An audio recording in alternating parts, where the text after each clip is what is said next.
तेवढा पोली फिरवून तुझं काय आता माहिती ना त्याची आई काय म्हणली 2 पोली त्याच्या घरी आलत आता ही तिसली असं असतं पोरांचं तू ती डोक्यातलं काढून टाक नाही तर तुला कसंच जाते तू त्यालाच होणार तुला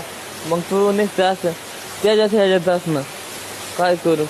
मम्मी पप्पा आई बाप सांगतात आपल्याला त्यांचं आई काय पाहिजे ना आपण ती देव आहेत आपलं हे कोण आहेत त्यांचं ऐकलं त्यांच्या आईच्या पोटात जन्म घेतलाय तिच्या पोटात त्यांचं तर मी ऐकलं म्हणूनच तर मला तसं त्रास होतोय ना की मग त्यांनी का नाही मला खरं सांगितलं सगळं मी पोरांना असं फिरवते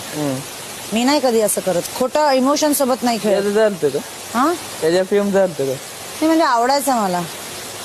आवडायचा खरं ना तुला वाटत होतं तुझ्यासाठी लय करतो पण तो करत पण तर होता काय होतं मग ते तुझ्या बरं पुढे जायचंय तुझंच मला लय वाटलंय हो आहे म्हणून अरे मी दाखवलं नाही फक्त यार